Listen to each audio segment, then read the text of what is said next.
everyone, good afternoon. I am Alice. I am the Head of Careers at Manchester Codes. Thank you for joining us for today's Lunch and Learn with Answer Digital. So I'm joined with Tom and Lesley, who are going to be telling you all about the junior positions that they've got at Answer Digital. So I'll hand it over to you both. Good afternoon. Thank you, Alice. Happy Monday, everybody. Hopefully everyone can hear us loud and clear and can see the material that we're going to be sharing as well.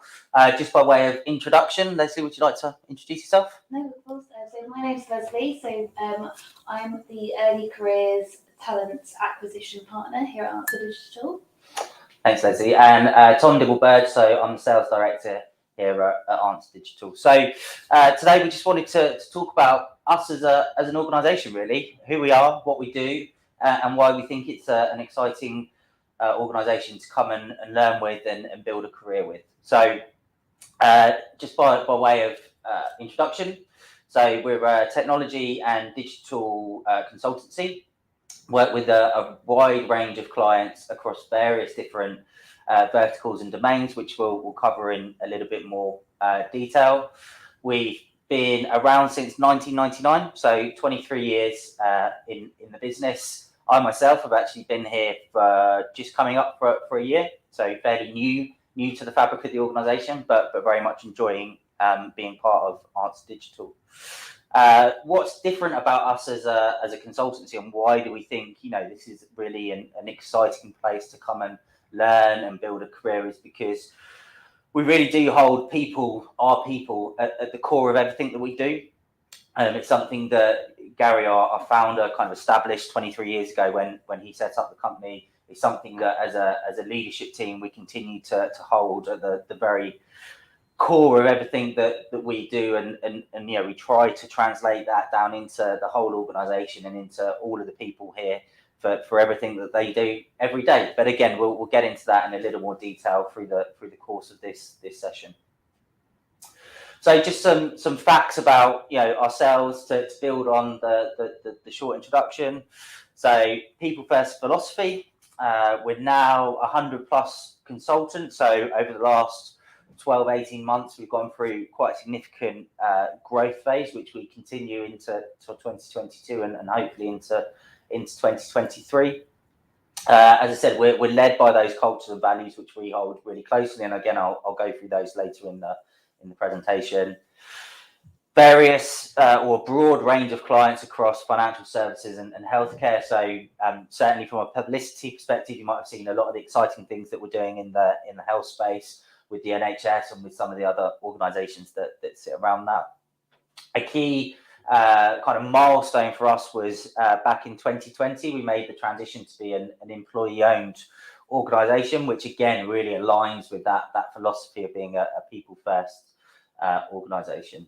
And then finally, what we're here to talk today about, which is our academy programme. It's something again that we feel is really unique to us in terms of the way that we structure it, the way in which we deliver it, and the way in which people are able to progress through that into our organisation, and something that all of us are very proud of, and one of the reasons that I'm excited to be here today to talk a little bit more about that.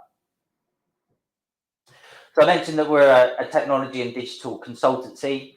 What does that actually mean? It means a few different things, really. So one, in terms of being a consultant or a consultancy, it means that we work with a lot of different clients, really from a kind of advisory perspective, in terms of a best practice perspective, and in terms of a guidance perspective as well. So all the time that we work with our clients, they're looking to us to kind of set the direction, set the path, and really for want of a better phrase, demonstrate what good should look like in terms of the way that we undertake our day-to-day work. In terms of what we mean by technology and digital, so again, there's a few different ways you can kind of cut this up and carve it, but essentially everything we do is around agile delivery. So all the work that we deliver, regardless of the client, regardless of the vertical, regardless of the roles that we're performing, is always a big kind of steer towards being agile and using the agile delivery methodologies. Once that's established, it's then right, what are we actually delivering? And again, there's a few different ways to cut this up, but but business and design consulting, coming up with or defining requirements, working with clients to understand the users, understand the user personas, converting that into some specific business requirements, which can then be worked with by the technology delivery or engineering function, and those that follow all form part of that. So full stack software engineering, which again we'll go into a little bit more detail. Obviously the architecture and overarching technology strategy, assurance, cloud enablement, data, and then finally, once all of the engineering is done, what does that look like in terms of supporting a product or platform into service management? Again, there's lots of things that aren't explicitly covered in that in those capabilities, but really it's all encompassed within what we would class ourselves as an end-to-end technology consultancy. So I mentioned at the beginning about being award-winning, so without blowing our own trumpet too much. So back in 2020, we were recognised by the Megabyte 100 as the best performing IT consultancy in the emerging space, and happy to announce that this year again we were shortlisted as part of that awards process. So really good recognition by our peers and by the industry that we're a great place to come and work. It's focusing again on the people. So I think last year or the year before we were awarded with the Gold Award in Investors of People, which again for us is just a bit of feather in the cap that kind of represents all the work that we know that's going on internally. And then, as I mentioned, becoming part of the Employee Ownership Association, which we'll touch on a little bit. So I'm going to talk now about some of the clients and some of the projects and the type of work that you would potentially participate in were you to come and join Answer Digital. So one of the things that's really at the heart of what we do and we're really proud of and is a big chunk of what we do on a day-to-day basis is our work with the NHS.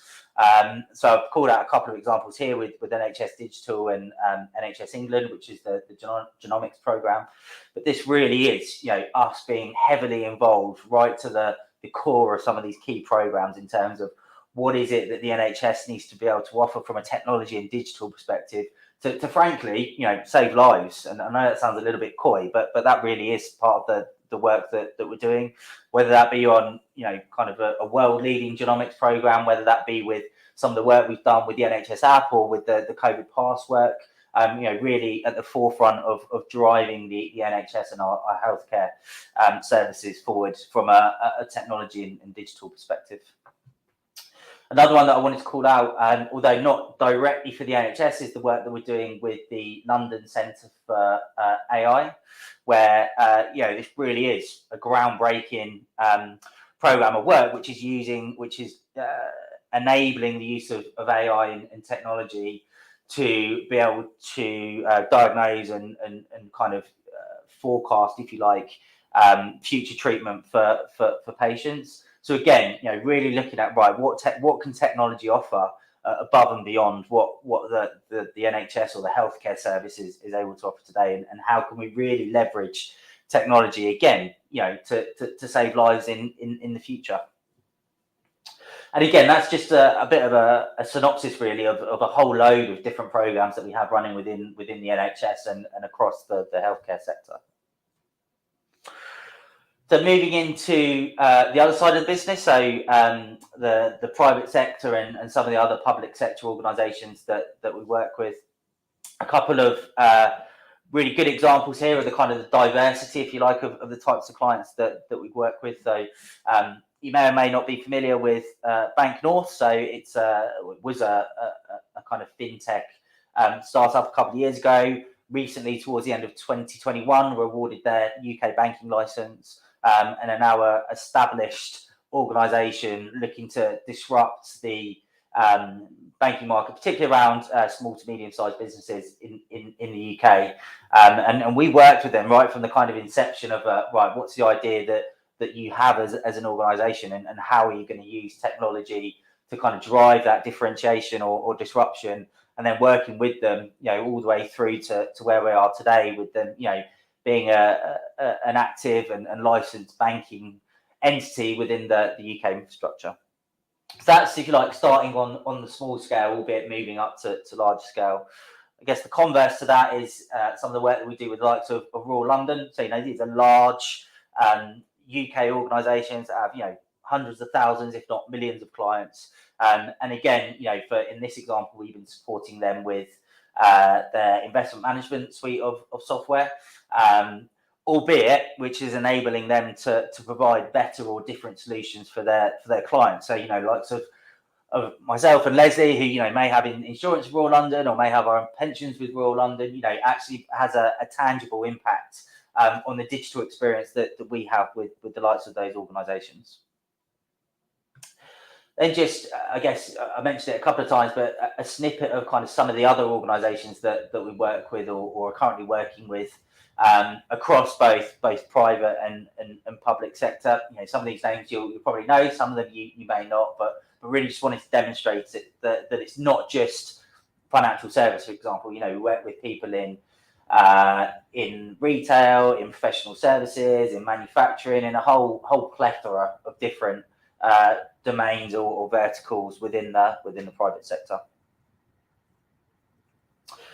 So I'm just going to talk a little bit about our values, and then we'll get into the crux or the nuts and bolts, if you like, of our academy program and what that looks like and why we think it's really important. So values is something that a lot of businesses will talk about.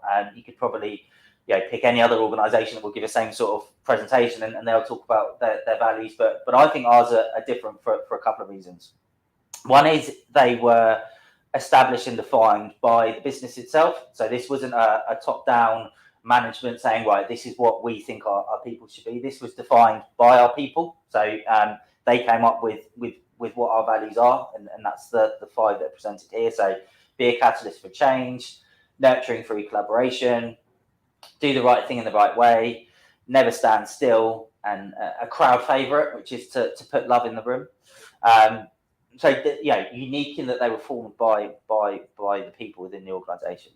Secondly, in that these aren't just phrases that we have up on the wall, albeit they are up on the wall. They are, as I said at the beginning, how we like to deliver our work. These really do underpin the way in which anybody within the organisation goes about their day-to-day business, whether that be someone joining the academy on day one or whether that be a director of the company. We hold these values to our core, and it really does drive the way in which we as an organisation operate and the way in which our people and consultants within the organisation operate as well.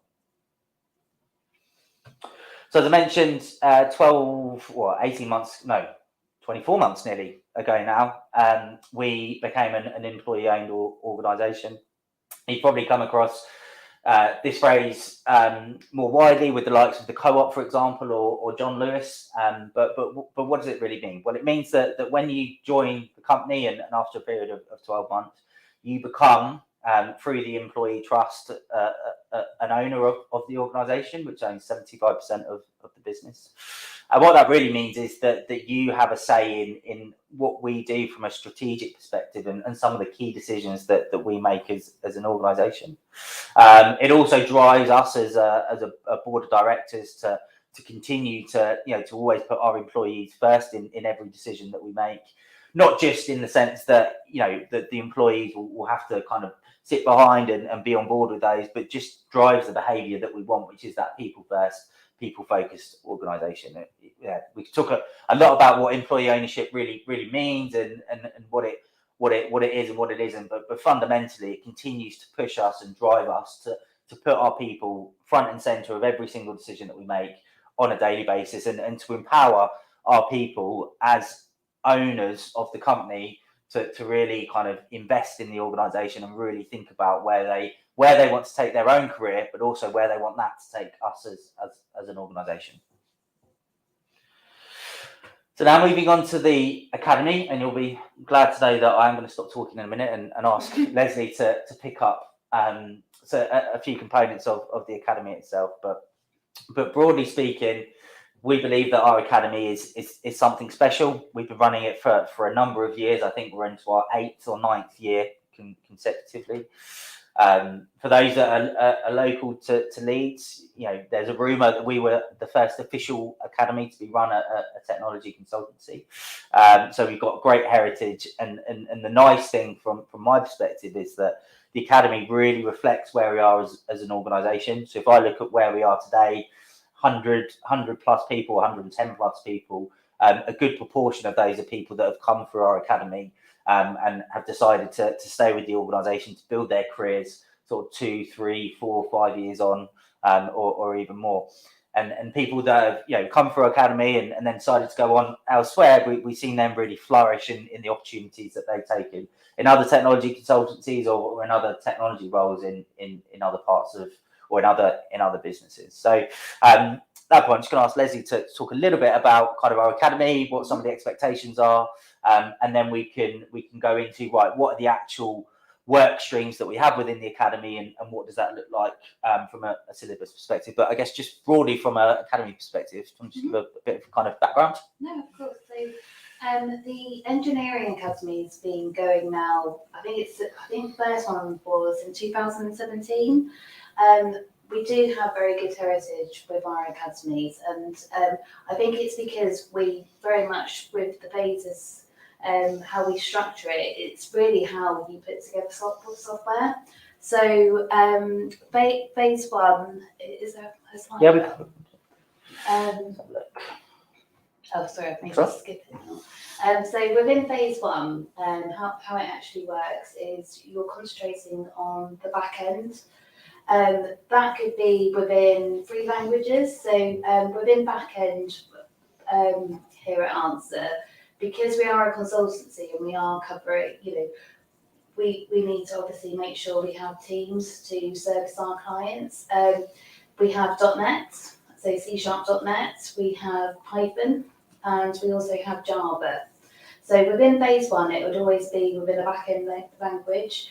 Within each phase, there's 4 weeks, and each week you're basically working towards something. So at the end of the week, there will be some type of presentation, depending what you are studying that week. And at the end of each phase, there is an exam. So we would never actually progress you through to the next phase until you and us were comfortable that you're ready to go on to that next phase. But it's not a simple sort of like pass or fail, that's it, you're off the academy. We would carry on working with you to get you to that stage. And to be honest, most of the time it's people just do progress through because the amount of attention you are given within the academy. So within each phase, you have dedicated technical mentors and wellbeing guides, and so you really are supported the whole way through the academy. And so within phase 2, that's front end. So we've seen the market trend is React at the moment. So one of the really good things about our academies is we are dynamic, we are agile, so we can sort of tailor the academies to the most modern technologies. So phase 2 is React across, the Python, .NET and Java academies. And phase 3 is when you go into project work. So it's not the case of putting you through the academy and then, putting you straight onto a biddable project with a client. The way we do it is phase 3 is going on to project work, but you're not billable to that client, and that client's made aware that you are on our academy program. It will still be the same as it would be if you're on a project, but it's really having the reassurance that you're not being billed to that client for 4 weeks. Thanks, Lesley. So just to touch on, I guess, as Lesley mentioned, the different academies that we have within the organisation. So, focus for today is around engineering. So, kind of I'll call it a Java first academy, if you like, a .NET stroke, Microsoft Stack academy, Python and data engineering academy, and then DevOps or cloud platform engineering, really. And then across the rest of the business, so going back to the capabilities and the types of sort of skills and capabilities that we're able to offer our clients, so quality assurance, change management, so things like project management, product owners, scrum masters, and then sort of business analysis and design really. So not just, you know, pure business analysts, but looking at things like service design and UX design, and also business process modeling as well. So they're all of those are academies that we have available and offer today. So we spoke a little bit about the 12-week program, as Lesley said. Yeah, one of the nice things that I enjoy is as part of this, and Lesley mentioned at the end of each 4-week phase, you know, people graduate or move on to the next phase of the academy, and actually we invite the whole business to participate in the end of phase presentations, which means, you know, anyone within the business can come along, see what the academy the team have been up to, listen to the work that they've been doing, and really get a feel for kind of, you know, who people are, as well as the work that they've been doing. So for me, that's something that's really good, and we get really good sort of positive uptake of those. And I think, you know, likewise, the people in the academy kind of really enjoy having that opportunity to get to know people within the business. So celebrate people's success. Absolutely. You know, there's a big, you know, upon graduating the academy, it's a big thing, right? You know, it's a really significant achievement. And to Leslie's point, we make sure that that's really recognised in a number of different ways. But yeah, certainly internally, we make a lot of noise about that. And you know, it's a key part of the year really. When we have our graduation phases of the academy, it's something that everybody really looks forward to. So just kind of bringing that to life a little bit. So we've got some examples here of some of the people that have graduated through the academy over the last few years. Tessa, great story, changed background actually to join us as an organisation, is now, you know, one of our senior people within that particular capability. Cash came through our academy in 2020 and is an adamant or avid supporter, should I say, of the academy, and gets heavily involved today, along with his project work, gets heavily involved in the coordination and the running of the academy.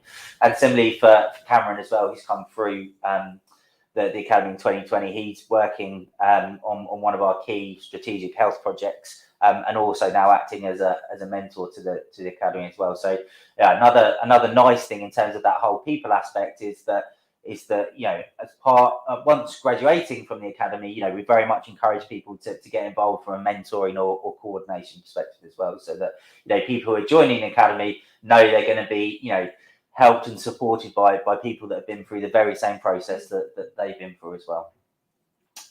So in terms of us, that's everything that we wanted to cover in the presentation. At that point, I'm going to hand back to Alice and ask if there's any questions. Great, thank you. Thank you both very much. Yeah, so feel free to ask any questions. I have had a couple submitted over to me that I would like to ask you both, if that's okay. Sure. So what is the sort of interview process, or like application to interview process for the students? So the application process is initially a technical assessment. It's a technical assessment, and then after that technical assessment, that's actually, well, basically reviewed internally by the relevant team, and then that would then progress through to a Zoom interview. After, if successful at Zoom interview, it's then a final in the office. Great. Leadership. Cool. And what's the salary for the positions? I was thinking, so this is recorded, isn't it? So I was just thinking, is it... In case it changes. I can send all the salary. I can say, we're happy to say it's not a secret, but I was thinking if this is online, like... No, that's fine. That's fine. What I'll do is I'll when I post this link into the Slack, I'll send all the job details and everything over. So brilliant. Okay. Because people are catching up on this like 6 months later, it may have changed. Yeah. Is there anything you look for specifically in an application? What I guess what sort of candidate would attract or you would like to see? So for the engineering academy, obviously, when it does need to be someone who does have a development. It only has to be really a small amount of experience. So if you've done a boot camp, obviously if you've been to university, but even self-learning, to be honest, because we take on career changes. So earlier on, when Tom was mentioning about Tessa before, she was a maths teacher, And within within I think a month, she did some self-learning to be able to do our technical assessment to interview. So yeah, we look at everyone really, as long as you do have some experience, even if it's self-learning. I think just to add to that, I guess from my perspective, which is a bit more of a non-technical perspective, one of the things that we really look for is that appetite to learn. We as an organisation, and hopefully cover this a little bit in the presentation. We want to continue learning, whether that's someone joining the academy or whether that's someone that's been with the business for 10 years. So that kind of real appetite and hunger to keep learning, keep improving yourself, not just from a technology perspective, but from a consulting perspective is really one of the sort of core things that we look for. And also understanding that, people might not know exactly what it is that they want to do when they join the organisation. Joining the academy gives you, as Lesley touched on, a real breadth of access to different capabilities and different parts of technology consultancy, and also different technologies within that as well. So you can almost, as you go through the process, really start to understand, well, actually, I really enjoy this or really enjoy that. So again, that's something that we look for. Great, cool. And so for the interview process, so our students all learn JavaScript. So for the tech test, they're able to do the tech test in JavaScript, aren't they? Is that right? Well, it's depending which technical is you apply. Yeah, of course. We do currently how it is at the moment. The assessments are in the back-end language. However, a lot of the people who actually complete them are from a front-end background. Okay. So I don't know if it's because they've done a little bit of self-learning to be able to do the technical test. But we do, I'd say half of the people in our academies at the moment are from a front-end background. Okay, cool. Great. Okay, nice. So the front end is part of it. That's what I'm trying to say. But there will be a little bit of back end in there, so they might have to do a little bit of self-learning. Okay, perfect. Thank you. I don't know if anyone has any other questions. I'm sure if they do, they'll be able to get in contact with me, and I can sort of pass those on to you. But that's great. So I guess next steps, I will get this sent round to everybody again. I'll send all the job details and get people applying for the roles then. Oh, brilliant. Fantastic. Yeah, and obviously, there's loads of stuff on our website as well if people want to go and have a look at that, as well as the various different academies that we have running. So yeah, feel free to use that as a resource as well. Cool. Perfect. Thanks so much for joining us today. You've both been great. And hopefully we'll get some people working with Answer Digital soon. Brilliant. Thanks very much for your time, Alice. Thanks, everyone. Have a great day, everyone. Thank you. Bye-bye.